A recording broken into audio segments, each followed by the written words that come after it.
Pakistan army chief Asim Munir ఈ పేరు వింటేనే అందరూ రగిలిపోతున్నారు. ఇక మనిషి కనిపిస్తే చితక్ కొడతారు కూడా. ఇదంతా ఇండియాలో అయితే కాదు, సాక్షాత్తు పాకిస్తాన్లో. తమ ఆర్మీ చీఫ్ పైన పాక్ సైన్యం ప్రజలు కారాలు మిరియాలు నూరుతున్నారు. 2 వారాల క్రితం ఓ సభలో ఈ అసీం మునీర్ తన పదవిని కాపాడుకునేందుకు కాశ్మీర్ కాన్సెప్ట్ను పాక్ ప్రజల కోసం సెంటిమెంటుగా వాడుతూ కొన్ని అవాకులు చవాకులు పేలాడు.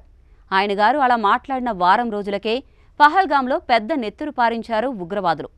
అసీం మునీర్ వ్యూహంలో భాగంగానే పహల్గాంలో ఉగ్రవాదులు రెచ్చిపోయారనే అనుమానాలున్నాయి. 57 ఏళ్ల పాక్ ఆర్మీ చీఫ్ అమీం మునీర్పై పాకిస్తాన్లో తీవ్ర వ్యతిరేకత ఉంది. ఆర్మీ రాజకీయాల్లో జోక్యం చేసుకోవడంపై పాక్ యువత ఆగ్రహంతో ఉన్నారు. పహల్గాం దాడికి ఆర్మీ చీఫ్ వ్యాఖ్యలు కూడా ఓ కారణమని తెలియడంతో ఇంకా వేడెక్కిపోతున్నారు. అంతేకాదు, ఆర్మీలో కూడా మునీర్ నాయకత్వంపై తీవ్ర అసంతృప్తి పెరుగుతోంది.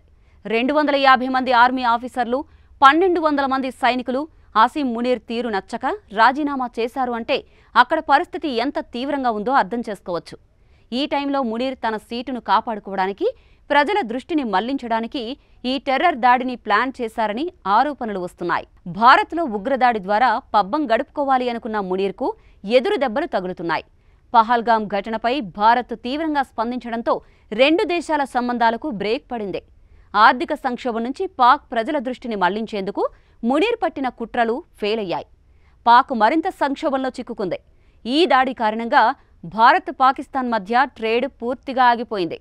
అటారీ బోర్డర్ వద్ద 3886 కోట్ల విలువైన వర్తకం నిలిచిపోయింది. దీనివల్ల వ్యాపారులు, సామాన్య ప్రజలు తీవ్రంగా నష్టపోతున్నారు.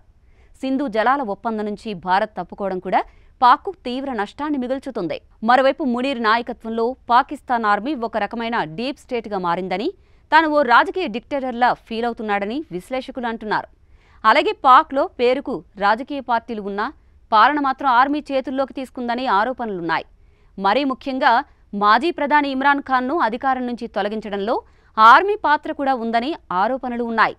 ఇదంతా ఓవైపైతే మరో పక్క దేశంలోని ఆర్మీ అధికారులు భారీ స్థలాలను, ఆస్తులను కొనుగోలు చేస్తూ విదేశాల్లో లగ్జరీ జీవితం గడుపుతున్నారని, ఇదే కోవలో పహల్గాం దాడి తర్వాత అసీం మునీర్ తన ఫ్యామిలీతో పాటు దేశంలో కనిపించడం లేదని సోషల్ మీడియా వేదికగా ప్రజలు తమ ఒపీనియన్ షేర్ చేస్తున్నారు.